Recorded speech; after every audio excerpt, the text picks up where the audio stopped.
Here's Craig Bolanos, the co-founder and wealth advisor at VestGen Wealth Partners. Busy day economically here and across the world. Craig, welcome back to the show. You know what? Fridays are always great days, John. We always get the release of economic data. You got to start with that jobs number. I think it wasn't just a disappointment. I think it was a surprise. If there's any takeaway, I'm happy that the unemployment rate only ticked up to 4.4, but not printing 60,000 jobs, shedding some 90,000 jobs, not a good start. Why is it that way? What's the backstory on that? Well, you know, it could be a lot. I haven't dug through all of the data to break this down, but I think there are going to be some one-time factors, striking healthcare workers, freezing temperatures. AI. Maybe there's even something about the benchmark methodology. But yes, I think this is proof. You and I have talked about it before, that artificial intelligence in 2024, it was a reduction of the workforce to free up money to invest into AI technology. That continued all through 25, and I think in 2026, the current year, we're starting to see the replacement of workers by AI, and this is going to be a secular trend that plays out for years. Now, this is a reflection of what happened in February. We weren't at war with Iran then. Do you think that jobs are impacted by a war in Iran, or is that more markets?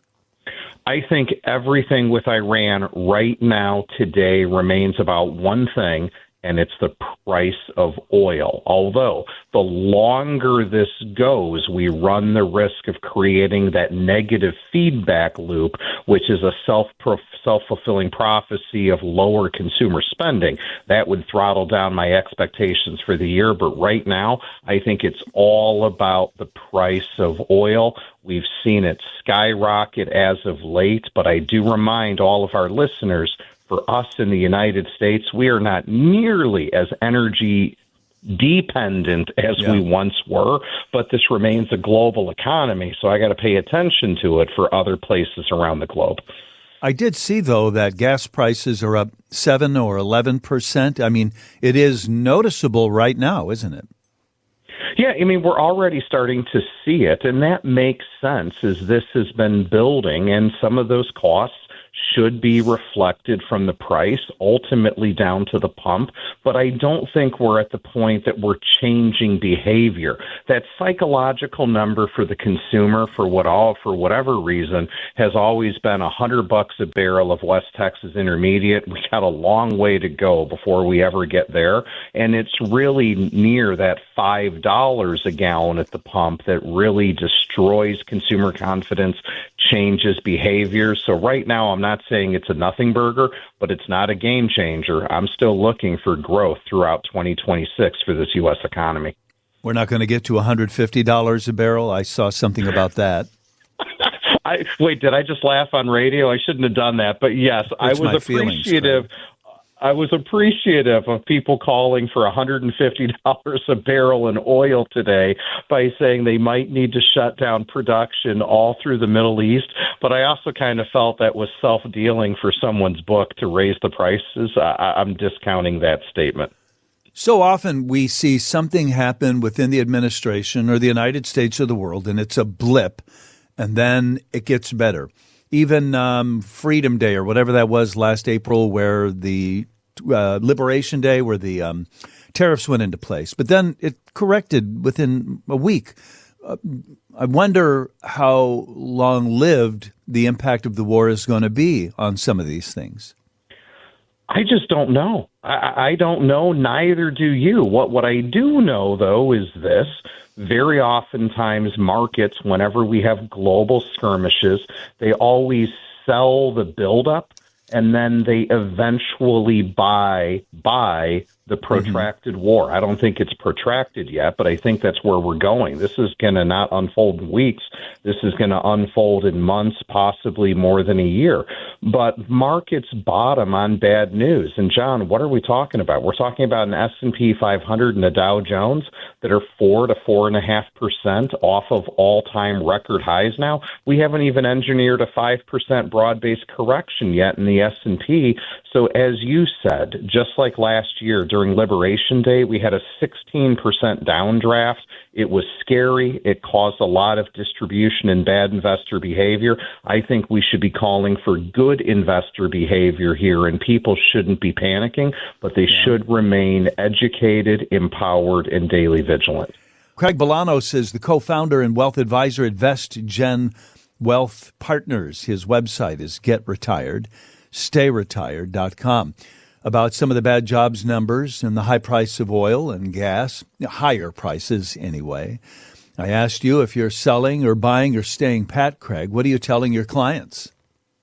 I think everybody should do three things. Number one, if you're saving for retirement, saving for your child's future college education, you've been rewarded to buy every single dip over the last 5 years, and the current narrative doesn't change this at all. Number two, for everyone who's already retired and looking to stay retired, this is the reminder that if you haven't done any rebalancing whatsoever between stocks and bonds, when markets return to new all-time highs, yes, I think we'll return to new all-time highs in the months to come. Look to rebalance. Look to get your risk budget in line with what you need. So, John, that was a softball question, but always take advantage of disruption, especially in software today. How would you rebalance? What does that look like? If I'm rebalancing, what am I doing?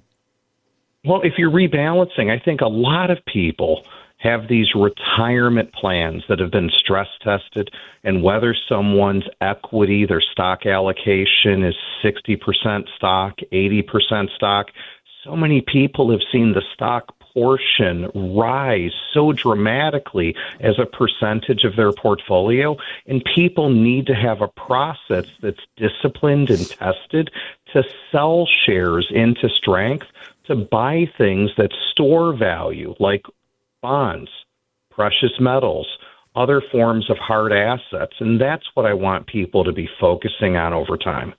Yeah, right. So if I was 60-40, but we had this great run-up, I maybe have appreciated more on the equity side, and it's thrown my, even though I didn't do anything, now I'm 65-35. Is that what you're saying? That's exactly what I'm saying. Your 60-40 portfolio naturally grew to 65-35 or even 70-30. And while that feels good and it might seem okay, I would argue that once you're retired, your only job is to stay retired, and that means managing the downside risk. Do you go to cash much? Are you telling people just to park it somewhere? Well, I think at different times cash is a very viable asset class because cash provides great opportunities. And should cash be cash, or should we really be talking about Treasuries and other things? Of course, we should be talking about Treasuries. John, even though people have been so worried about the dollar debasement and the U.S. no longer being the world's reserve currency, the most recent issues with Iran have proven that when things get tough, where does money go? Money goes into U.S. cash and cash equivalents like Treasuries. That's how you explain the strong dollar recently. That's how you explain the flight to quality. And I think there's nothing wrong with investors having enough cash at all times to see them through periods of volatility that always raise their ugly head. But again, they're short term, and cash works like Tylenol, a little bit of aspirin. It doesn't cure any underlying disease, but it makes us feel better at any given moment. And one last thing about that. So if we're saving for somebody's college education someday, and they're 5, that doesn't change the strategy. Keep investing in, presumably you're investing in equity somehow. Keep doing that. You've got a real long horizon there, right? You've got to. I mean, everybody knows that college and higher education, it's a crisis in America with how big the costs have gotten, and you're not going to get it done using a certificate of deposit. You're going to have to invest in great companies of America and great companies around the globe. So put money into that diversified portfolio of stocks, both here and abroad, to build wealth to help empower through education. Healthcare is at least still strong as a sector, right? I think energy is an incredibly strong sector. I think healthcare and industrials continue to bode well. And I think something that has a good valuation, I refer to small caps, deserve a look. I mean, the entire Russell 2000, S&P 600, small caps basically sat out of the 2025 rally. And now when you look at valuations, I think people have to not just be S&P 500, but they probably need to look at their exposure to S&P 600 small caps as well.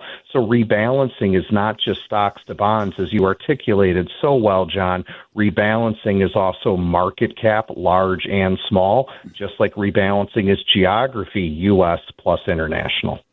Do you see inflation ticking up?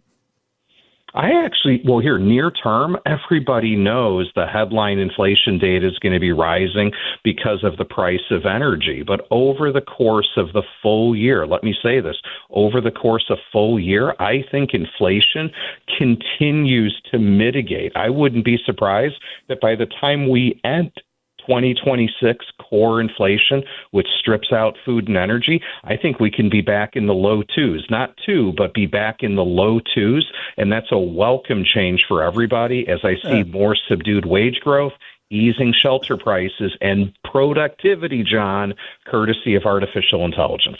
Still, what good is stripping out food and energy, since that's what we buy? We buy food and we need energy.